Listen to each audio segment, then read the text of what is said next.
muchísimas gracias. Por supuesto, antes que nada, agradecer la invitación a este seminario, ¿no? Tanto al Laboratorio de Enfermedades Profesionales de Andalucía como al Instituto Andaluz de Prevención de Riesgos Laborales y, por supuesto, a las personas, ¿no? Al doctor Carlos Ruiz Fruto y a ti, Pello, muchas gracias como coordinador del seminario por haberme invitado, ¿no? Bueno, se está hablando de retorno al trabajo, de vuelta al trabajo, y mi intervención de hoy va a ser contar brevemente, en estos minutos que tenemos, un trabajo que hicimos, un proyecto que hicimos con el Instituto Nacional de Seguridad y Salud en el Trabajo hace unos 5 años más o menos, fue antes de la pandemia, por el cual se nos pidió hacer una primera aproximación, un trabajo para tratar de ir pensando, ¿no?, en lo que sería un procedimiento de mantenimiento y vuelta al trabajo por parte del propio instituto, ¿no?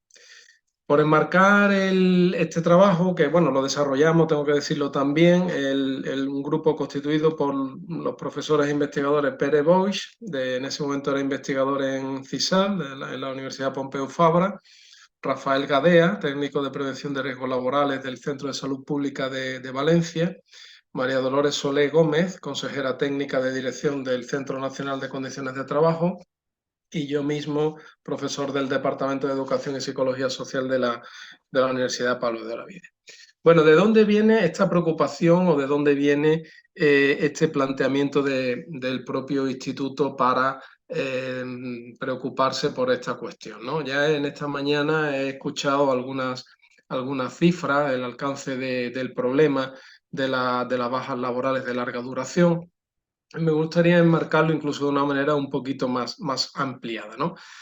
Hay que decir que todos sabemos que la población de los países desarrollados está envejeciendo de manera notable, ¿no? Según la Oficina Europea de Estadística, ya en 2018 casi la quinta parte de la población de la Unión Europea tenía 65 años o más, y es previsible que hacia 2100 el porcentaje de personas con 80 o más se duplique con creces, ¿no? Que vivamos más, lógicamente, es un logro notable de nuestras sociedades, ¿no? Hay muchos factores que están involucrados, factores ambientales, como la mejora de las condiciones higiénicas, la conservación de los alimentos, las diversas intervenciones en materia de promoción de la salud, pero obviamente esta situación plantea también nuevos retos, entre otros la sostenibilidad de los sistemas de protección, que ya también se ha referido en la presentación esta mañana, que ya sabemos que nos obligará a trabajar más años. Nuestra salud puede que lo permita, incluso puede que sea deseable que así sea, porque le damos a la actividad laboral valores positivos de realización y bienestar personal, pero como es natural, a medida que vayamos cumpliendo años, será más probable que padezcamos alguna dolencia crónica, que pasemos a situaciones de baja laboral y que cada vez nos resulte más difícil la reincorporación al trabajo. En este sentido, un informe de la Agencia Europea para la Seguridad y la Salud en el Trabajo de hace ya unos años, de 2016, confirmaba la prevalencia creciente de las enfermedades crónicas. Un tercio de las personas de 55 a 64 años sufren enfermedades o problemas de salud de larga duración. Evidentemente, ante todos estos planteamientos, ante ese impacto en los sistemas de protección, esta situación en la cual cada vez más personas trabajadoras sufren enfermedades o problemas de salud de larga duración, ante el problema de las bajas de larga duración y ante la evidencia de que cuanto más larga es una baja laboral, más difícil se hace la reincorporación efectiva al puesto de trabajo, pues lógicamente los distintos países han empezado a desarrollar programas específicos que ayuden a la vuelta al trabajo. Y ese es el marco general por el cual el Instituto Nacional de Seguridad y Salud en el Trabajo encargó este primer estudio, que es el que les voy a referir a continuación de una manera muy sintética. ¿En qué consistió el estudio? Bueno, pues en parte algo similar a lo que ha referido la doctora Vega García, pero de una manera más general en todo lo que tiene que ver programas de vuelta al trabajo que se desarrollan en los diferentes países de la Unión Europea, una revisión bibliográfica en profundidad, y después de esa revisión bibliográfica se hicieron una serie de grupos de discusión con líderes de opinión, fundamentalmente representantes de unidades médicas de valoración, inspección de trabajo, médicos, representantes de los trabajadores, empresarios, para tratar de poner en común toda esta información y empezar a pensar en un modelo de programa de vuelta al trabajo que pudiera ser aplicable en nuestro país. ¿Qué es lo primero que tenemos que referir? Pues que cuando acudimos a la literatura científica, las principales evidencias se acumulan, y eso quiere decir que también los principales programas de vuelta al trabajo están fundamentalmente en los países nórdicos, en Centro Europa y también en el Reino Unido. Muy escasa literatura hay y muy pocas experiencias hay en los países del sur de Europa, en los países mediterráneos, aunque algunas hay.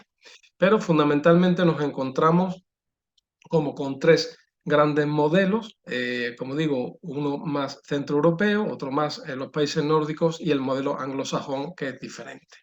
Lo voy a referir muy brevemente, lógicamente, y al final comentaré también algunos de las barreras y facilitadores, que tal vez es la parte más interesante del estudio que nos encontramos sobre los distintos modelos. En el Reino Unido, por ejemplo, cuando un facultativo del sistema de salud emite un documento por el que informa si un empleado está en condiciones de trabajar o no, en el documento se registran detalles sobre los efectos funcionales de la causa de la baja, con la finalidad de que el trabajador y el empresario discutan las vías de un mejor retorno al trabajo. Cuando el trabajador está más de 4 semanas de baja, o se prevé que lo puede estar, el médico, el empresario o el propio trabajador pueden dirigirse a un servicio específico. Se denominaba hasta hace poco Fit to Work, ahora ha cambiado la denominación, pero sigue siendo algo similar, donde se intentará reducir la baja de larga duración a través de un plan de retorno al trabajo adaptado a sus necesidades.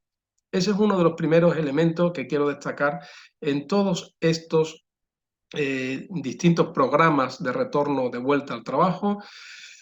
Se trata de planes personalizados, se trata también de equipos multidisciplinares los que van a trabajar en ese plan personalizado para que el trabajador de alguna manera se pueda reincorporar de una manera efectiva a su puesto de trabajo. Y en el caso del Reino Unido, lo que más nos llamó la atención es que se hace mucho hincapié en los aspectos formativos, es decir, se tiene en cuenta que cuando una persona está en una baja de larga duración, para su reincorporación al puesto de trabajo muchas veces es necesaria una recualificación. Hay que hacer hincapié otra vez en sus competencias profesionales. Ese es otro de los elementos que vamos a destacar. No se trata exclusivamente de una cuestión médica, de un problema médico, ya digo, en todos estos programas se trabaja de manera multidisciplinar y no solamente desde la perspectiva de la rehabilitación. Por ejemplo, como digo, en el Reino Unido se hace mucho énfasis, mucho hincapié en la recualificación del trabajador como parte de un programa de vuelta al trabajo. En los países nórdicos, el ejemplo más destacado es el de Dinamarca. Es un modelo en el cual hay una participación municipal, son las oficinas municipales de prestaciones por enfermedad las responsables de la evaluación y el seguimiento de los beneficiarios de las bajas por enfermedad a largo plazo, se consideran así las que duran más de 30 días, y el inicio de los esfuerzos de vuelta al trabajo. Los agentes de seguros sociales municipales, esa es más o menos la traducción, evalúan y clasifican a todos los enfermos de baja en 3 categorías. Beneficiarios que son propensos para la vuelta al trabajo en los 3 meses siguientes, beneficiarios que no es probable que vuelvan a trabajar dentro de esos 3 meses, pero que sí son capaces de participar en actividades de vuelta al trabajo en un programa, y beneficiarios que no son susceptibles de vuelta al trabajo en el plazo de 3 meses, no son capaces de participar en ninguna actividad. Los coordinadores de ese programa de vuelta al trabajo son los responsables de la elaboración nuevamente de un plan individualizado y la realización de las consultas obligatorias con todos los pacientes. Además, los coordinadores de vuelta al trabajo también son responsables de la coordinación de las diferentes actividades, con un especial énfasis en la estrecha colaboración entre el equipo de vuelta al trabajo, un equipo multidisciplinar constituido específicamente para el programa, y las partes interesadas, como por ejemplo la empresa. En el caso de Centro Europa, en los Países Bajos, si el trabajador se encuentra enfermo, acuerda con el empresario acudir al médico del trabajo si se prevé que el proceso se pueda alargar más allá de unos días. Tras un periodo máximo de 6 semanas de baja, el médico del trabajo tiene que realizar una evaluación de la causa de la baja, de las limitaciones funcionales y realizar un pronóstico de duración de la misma. Sobre esta base, el trabajador y el empresario elaboran un plan de rehabilitación en el que se establecen los objetivos y los pasos necesarios para alcanzarlos. Para llevarlo a cabo, designan a un gestor del caso. El plan ha de estar elaborado antes de las 8 semanas de baja. Bueno, pues aquí ya irán viendo, irán detectando que estamos hablando de planes específicos de retorno al trabajo, en el cual hay una característica fundamental, que es la voluntariedad del trabajador. El trabajador quiere incorporarse a ese plan. Son planes en los cuales están intervenidos por sus propios representantes, y en general no se trata exclusivamente de un planteamiento de rehabilitación médica. Se trata de un plan integral por el cual diferentes profesionales, generalmente ese gestor del caso que hemos hablado en Dinamarca, esos coordinadores de los programas de vuelta al trabajo, precisamente no suelen ser médicos, suelen ser trabajadores sociales o perfiles similares. Se entiende que es necesario en un programa de vuelta al trabajo una coordinación y luego un trabajo multidisciplinar en el que haya diferentes cuestiones para abordar el problema de salud del trabajador, la cuestión médica, pero también la cuestión psicosocial. Hoy estamos hablando fundamentalmente de retorno al trabajo en materia de cáncer y salud mental, pues mucho más, ¿no? Cuando estamos hablando de salud mental, y otras cuestiones que tienen que ver con la formación, la recualificación, la orientación laboral, etcétera, etcétera. Bueno, voy a entrar rápidamente en los elementos que me parecen más interesantes. Cuando analizamos todos estos programas que hay en Europa, les he puesto los 3 ejemplos más significativos, pero evidentemente hay más. Nos encontramos en todos ellos, hay muchísima literatura, elementos facilitadores, buenas prácticas, y elementos barreras para el diseño de un programa de vuelta al trabajo. Y tal vez yo creo que esta puede ser la parte más interesante que les pueda transmitir yo esta mañana. Entre los elementos facilitadores nos encontramos con la intervención temprana. La pronta intervención en poblaciones de similar periodo de baja produce mejores resultados que las intervenciones más tardías. Hay una ventana de oportunidad, o eso dice la literatura, de 1 a 6 meses, donde las intervenciones apropiadas y el apoyo para la vuelta al trabajo pueden tener mayores probabilidades de éxito. Una vez que el trabajador está fuera de la empresa más de 6 meses, las probabilidades de reincorporarse se reducen drásticamente. De hecho, algunos programas analizados de vuelta al trabajo muestran un efecto significativo en el retorno al trabajo en el corto plazo, pero no tanto en el largo plazo. Otro elemento fundamental facilitador es la coordinación entre los diversos agentes en intervenciones pluridisciplinares. Las intervenciones suelen ser más efectivas cuando parten de la base de un trabajo conjunto de profesionales de la salud y la prevención con empresarios, mandos y trabajadores. En las diferentes experiencias que hemos estudiado, trabajan también diversos profesionales junto a médicos y técnicos de prevención, prevaleciendo la figura del asesor, que, como he dicho antes, suele ser un trabajador social, un terapeuta ocupacional y otras veces un orientador o formador laboral. Otro elemento fundamental, obviamente, facilitador, son las cualidades de la dirección y de los mandos intermedios, ¿no? Eh, Evidentemente, funcionan mejor los programas de vuelta al trabajo cuando los estilos de liderazgo en la empresa son capaces de adaptarse a circunstancias cambiantes y diferentes, ¿no? Diferentes estudios han puesto de manifiesto que el riesgo de cronificación de las bajas aumenta cuando el apoyo social y la calidad de la dirección disminuyen. Esto parece una obviedad, pero bueno, hay que señalarlo también. Otra cuestión muy interesante que nos hemos encontrado en los diferentes estudios. El empoderamiento del paciente, que pretende ayudar al trabajador a conseguir control, autodeterminación y logro de metas. Los modelos basados en la evidencia, cuyo objetivo es ayudar a los trabajadores a descubrir por ellos mismos cuáles son los procesos que causan la enfermedad para encontrar e implementar soluciones, son más eficaces. La adaptación contextual de la intervención, las actuaciones desarrolladas en el propio lugar de trabajo a través de modificaciones en el puesto de trabajo y mediante la formación para la participación en la toma de decisiones y la resolución de problemas han demostrado ser muy eficaces. La literatura internacional pone de manifiesto además que el éxito de las intervenciones depende en parte del contexto social en el que se desarrolla, evidentemente, ¿no? Otro factor facilitador, la realización de evaluaciones sistemáticas para identificar las barreras a la aplicación del programa y así evaluar la viabilidad y la sostenibilidad de las intervenciones. Diferentes resultados de investigación apuntan a que factores como el cambio de características de la población, con las listas de esperas y diferentes objetivos y expectativas entre las partes interesadas, entre otros, pues lógicamente pueden tener efectos negativos en la sostenibilidad de la intervención. Otra cuestión facilitadora que además aquí me gustaría detenerme, porque precisamente cuando aterrizamos todas estas ideas, todas estas cuestiones al caso español y hablamos con empresarios, con trabajadores, con sus representantes, con médicos, etcétera, etcétera, vimos que aquí era uno de los elementos clave. Y también la doctora Vega García lo ha apuntado de alguna manera en su intervención de hace un momento. La incorporación progresiva al trabajo.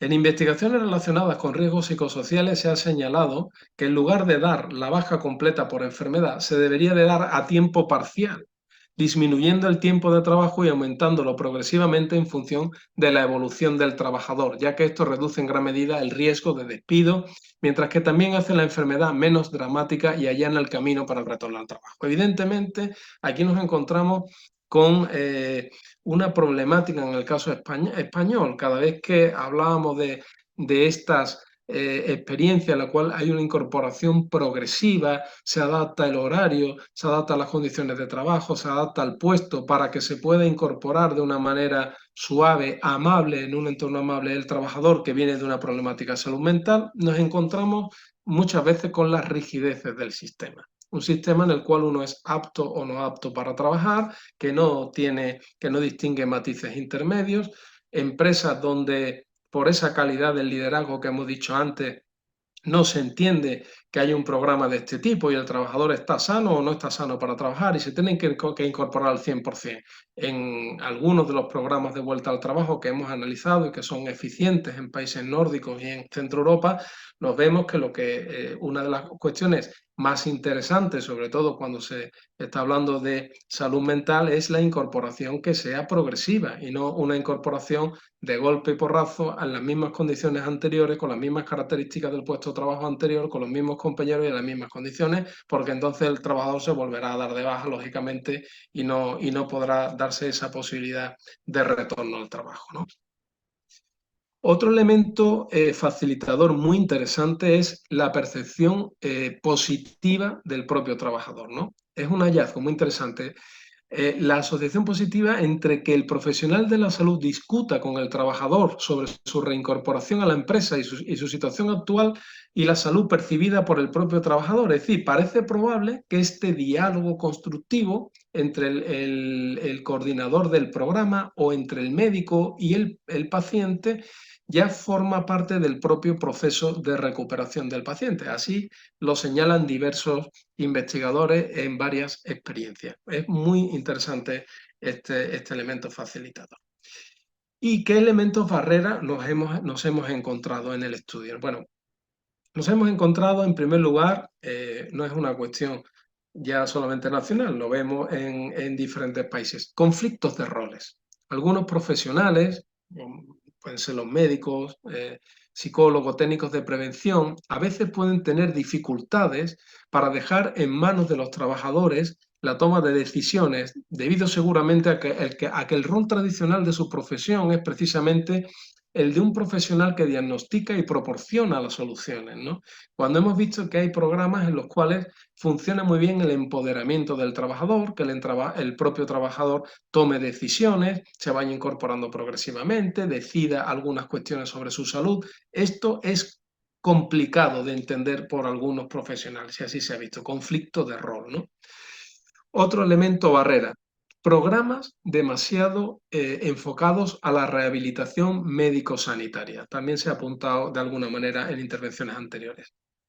Lo estoy reiterando en la exposición todo el tiempo. Parece necesaria una intervención más integral que incluya elementos sociolaborales y no solo rehabilitadores desde una visión biomédica.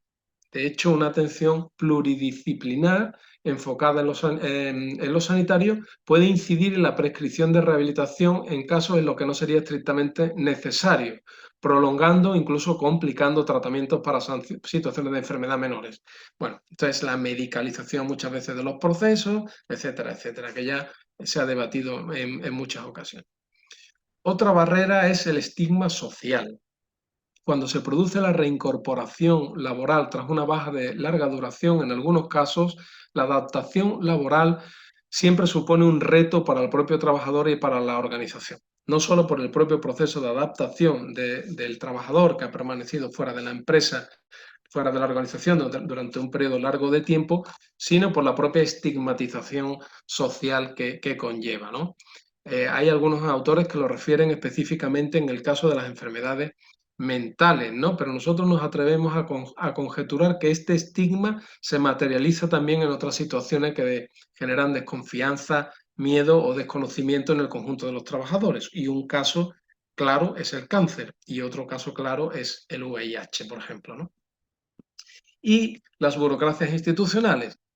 Nuevamente, una cuestión que estamos muy cansados de autocriticarnos en España, pero sale también en literatura internacional, ¿eh? Las burocracias institucionales. Cuando se trata de implementar un programa nuevo, con énfasis en la cooperación entre organismos, entidades y tal, pues algunos participantes manifiestan experimentar muchas dificultades para aplicar este trabajo interinstitucional y se habla muchas veces de la estricta reglamentación burocrática, de los plazos inflexibles, de la cantidad de documentos que hay que rellenar, de los protocolos, etcétera, etcétera. O sea que, por tanto, este mal, que es muy español, también lo vemos en otros países. Las burocracias institucionales muchas veces frenan los procesos de reincorporación de vuelta al trabajo. Bueno, en definitiva, aquel trabajo que hicimos en su momento lo que permitió es poner de manifiesto un número muy significativo de evidencias de efectividad de distintos programas de vuelta al trabajo o de retorno al trabajo